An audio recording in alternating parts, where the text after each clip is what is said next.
सो आज Marvel Disney के अंदर जहां वर्ल्ड सिनेमा पर राज करता है, आज अगर मार्वल की कोई मूवी 100-200 मिलियन कमा दे तो लोग कहते हैं ये मूवी मिड थी। लेकिन 1990 का वो दौर जब मार्वल की सिचुएशन बिल्कुल ही अलग थी।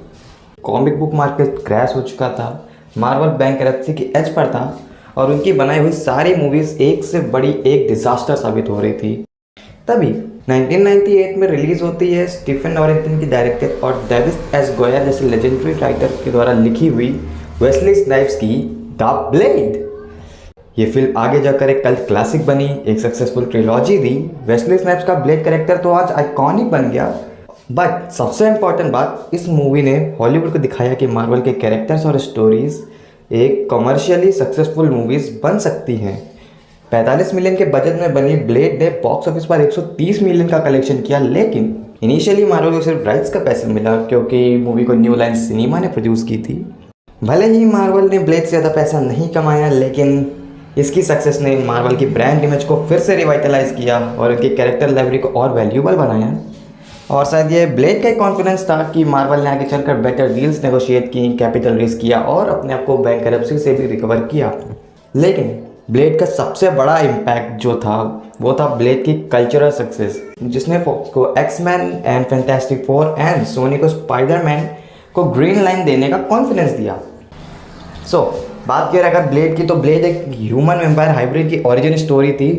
बेसिकली डैम फायर जो उन्हें कहा जाता है। ब्लेड की प्रेग्नेंट माँ पे डेकन फ्रॉस्ट नाम का एक वेम्पायर अटैक करता है और उस अटैक के कारण ब्लेड को वूम्ब में ही वेम्पायर की पावर मिल जाती है। ह्यूमन वेम्पायर हाइब्रिड होने की वजह से ब्लेड के पास वेम्पायर की सारी पावर्स थी, बट ह्यूमन हाइब्रिड होने के कारण वो वेम्पायर की सभी कमजोरियों से भी इम्यून था। You got the best of both worlds, don't you? All our strengths, none of our weaknesses. लेकिन एक इशू था, वो था ब्लड लस्ट, जिसका वो क्योर तो नहीं ढूंढ पाता, बट उसे सप्रेस करने का एक तरीका वो मूवी में ढूंढ लेता है, जिसको आप मूवी देख के ही पता लगाइए।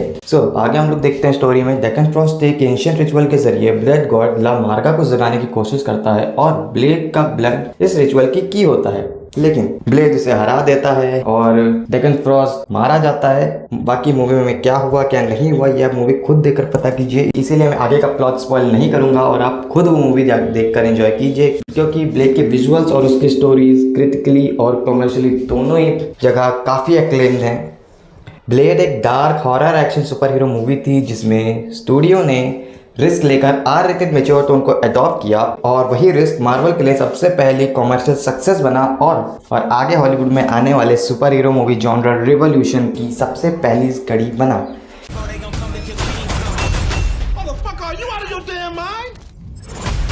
और शायद इसी वजह से ब्लेड को कहा जाता है the first ray of hope of Marvel cinematic universe.